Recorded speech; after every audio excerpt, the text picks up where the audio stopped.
मैं साक्षी हूँ अयोध्या के पूरे आंदोलन का, बाबरी विध्वंस का, रामशिला पूजन का।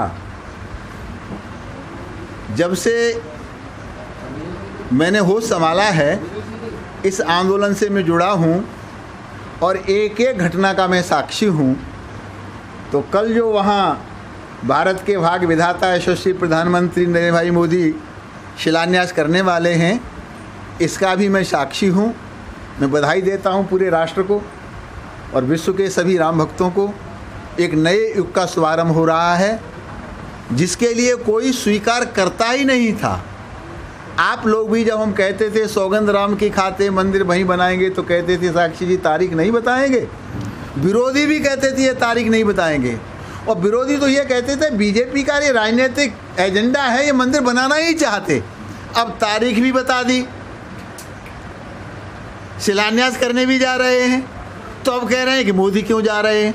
कोई कह रहा है मुहूर्त ठीक नहीं है, कोई कहता है सियासत है। ये सियासत तो राजीव गांधी ने शिलान्यास कराया तो उसमें सियासत थी। मोदी जी तो बहुत राममय वातावरण में, पवित्र वातावरण में, एक अच्छे वातावरण में शिलान्यास करने जा रहे हैं। एक कहीं भी झगड़ा नाम के लिए कोई बात नहीं है, बहुत सौहार्दमय वातावरण है। ऐसे में ये शिलान्यास हो रहा है। मुझे लगता है पता नहीं त्रेता आया है कि द्वापर आया है कि सतयुग आया है कि कोई नया युग प्रारंभ हुआ है, लेकिन एक बहुत अच्छा युग कल से प्रारंभ होने वाला है। सबको इसका स्वागत करना चाहिए। सर, एक जो सबसे बड़ी बात यह है कि जिन्होंने अपना खून पसीना लगाया, जो बड़े नेता थे इसमें, उनको इस समय जो है दरकिनार कर दिया गया। कहा यह गया कि कोरोना काल है, उम्र ज़्यादा है, इसलिए नहीं बुलाया जा रहा।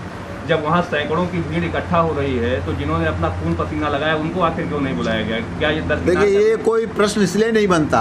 कुछ लोगों ने, हमने तो पसीना बहा, लेकिन कोठारी बंधु तो अपनी जान दे गए, राजेंद्र यादव जान दे गए, महेंद्र जान दे गए, और उससे पहले हजारों लोग जान दे गए राम मंदिर के लिए। मैं हाथ जोड़ करके सिर झुका के उन सबके चरणों में प्रणाम करता हूँ।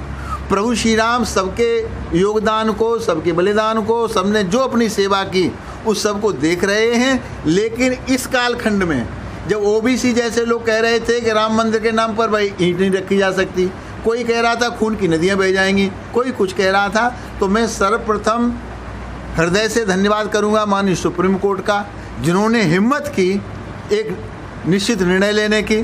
फिर मैं धन्यवाद करूँगा माननीय मोदी जी का, अमित शाह जी का।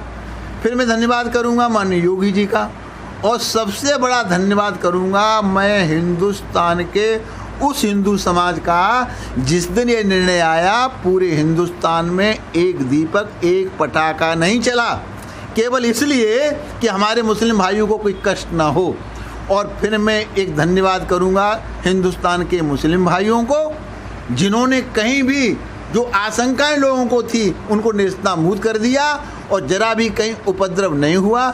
इसलिए सभी धन्यवाद के पात्र हैं। सबके योगदान को, जैसे आप हम लोगों का योगदान याद कर रहे हैं, जनता है, सब जानती है, सबका योगदान जनता को पता है, पत्रकारों को पता है, जो शिलान्यास करने जा रहे हैं उनको भी पता है, जो वहाँ रहेंगे उनको भी पता है। तो जिसका जो योगदान है उसे नकारा नहीं जा सकता। लेकिन अब आप मोदी जी की बात करेंगे, समुद्र पर पुल बंधा था, बड़े बड़े योद्धा थे, नील थे, नल थे, अंगद थे, लेकिन प्रभु श्री राम ने अपना हाथ तो गिलहरी के ऊपर चलाया था, और गिलहरी की चर्चा ज़्यादा होती है। तो प्रभु श्री राम की कृपा, ये प्रभु श्री राम की कृपा है कि मोदी जी को ये सौभाग्य प्राप्त हुआ कि वो 22.5 किलो की चांदी की ईंट का शिलान्यास अपने हाथ से करेंगे। इसके लिए हम मोदी जी को बधाई देते हैं। ये राम की कृपा है, प्रभु की कृपा के बिना पत्ता भी नहीं हिल सकता। तो प्रभु श्री राम ने यह संयोग बनाया कि मोदी जी शिलान्यास करें, तो मोदी जी बधाई के पात्र हैं। जी, कल लगभग इसी समय जब ये शिलान्यास होने जा रहा है, उसी समय पिछले साल धारा 370 भी हटाई गई थी।